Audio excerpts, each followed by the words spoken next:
Want to know the top traits of a high-performing team? Did you know that there are 5 distinct characteristics that distinguish the best teams from the rest of the teams? Whether or not you are a seasoned leader, you're looking for your 1% edge, or whether management might be completely new to you, understanding the attributes of a high-performing team is enormously valuable. Hi, I'm 𝗬𝗂𝗯𝗃𝗯𝗲, and in this episode, I'm going to dive into top 5 characteristics. Now, whilst all these traits stand up alone, there is actually a reason for the order too. So let's start with number 1, and you can see if you can spot why. So number 1 is psychological safety. In other words, trust. In 2012, Google's kicked off a 3-year study called Project Aristotle. They were seeking to understand exactly what made a high-performing team.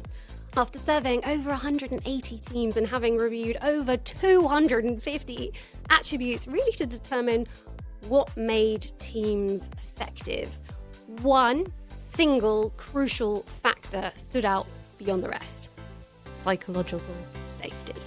Essentially, that's the willingness to take risks without feeling insecure or embarrassed. See, Google found that individuals on teams that score highly in psychological safety, otherwise known as trust, were 1. less likely to leave their jobs, 2. more likely to embrace diverse ideas, and 3. they brought in more revenue. Julia Rozovsky, the people analytics manager at Google, said this: "Who is on the team matters less than how the team members interact, structure their work, and view their contributions." Look, if you take just one thing away from this video, heck, any of my videos, it's this: trust is not fluffy. Trust is actually foundational to the success of a team. If there was one thing that you should prioritize building, assuming you want a high-performing team, it's that. Characteristic number 2, though, is healthy communication. We know from our romantic relationships too, but for a partnership to work, for you to act as a team effectively, communication is key. Now, just as in a marriage, this doesn't mean that everyone has to get on all the time. In the context of a team, the same is true of trust. When we've established a foundation of psychological safety, we feel able to challenge each other, to ask for help, to point out areas of improvement. In high-performing teams with healthy communication, one of the things that we actually see is feedback, or as Kim Scott might call it, radical candor. Often it's a red flag for me when leaders tell me that the teams really get on or they have no issues. It might sound counterintuitive to want your team to disagree or to push back on each other, but actually when they don't, it often suggests that there's actually a lot that's going unsaid. For teams to truly work effectively together, healthy communication is vital. We don't see an absence of conflict, but actually we see healthy conflict instead. See, too much harmony is detrimental for innovation and for growth. So to help you reflect on communication and conflict in your team, here are a couple of questions to ponder on. How good are your team, for instance, at giving feedback? How much do they challenge each other to improve? Are they comfortable sharing how they feel? Do they express where they disagree? Or do they hold back? Next up, characteristic number 3 is clarity and commitment. Now, I might be being cheeky to put these two together, but I just couldn't help it. See, the reality is it's hard to commit to something if we aren't actually clear on what it is that we are committing to. As leaders, we want our team to be clear on what's important, to know what they're doing and what we're collectively going after and why. Clarity doesn't mean that necessarily you need every single detail to have been worked out. If you've got healthy communication, number 2, and trust, number 1, then the team can actually work together to create a path to get you there. But only if they're clear on the vision. What are we looking to achieve? What difference are we trying to make? You, as a leader, don't need to give clarity on the how. You definitely do need to give clarity on the why. A high-performing team can then work out what needs to happen to get them there. But it's our role as leaders to inspire that commitment and champion that clarity that teams need to fully commit. Now, just a side point around commitment.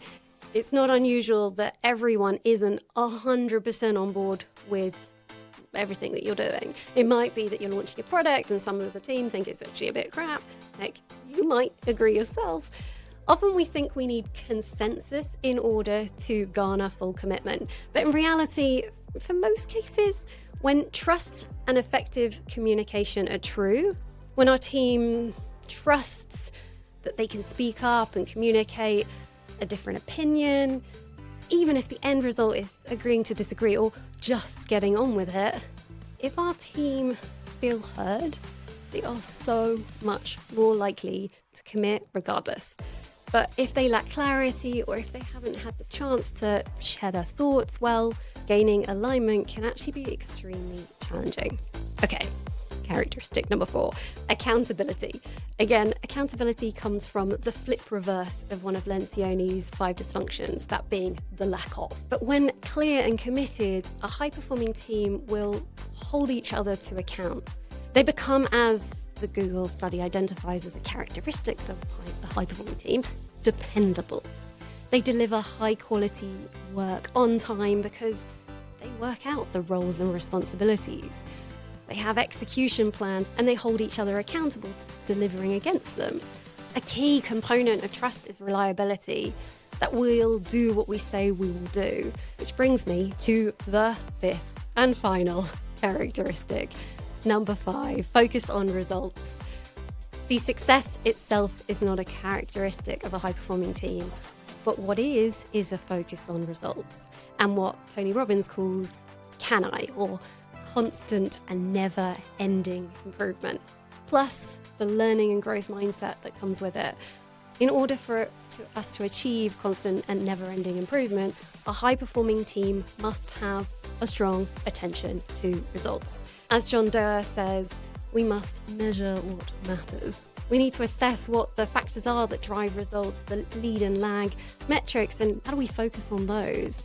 With a foundation of trust, healthy communication, clarity and commitment, and accountability, results are actually inevitable. That's because the attention to results allows teams to see exactly what is and isn't working and to adjust their strategy accordingly. They take note of what is working and they do more of that. They learn from what's not. The outcome is success. Hopefully you found this video useful. If you did, please like, subscribe, and let me know in the comments, what are you taking away? Until next time.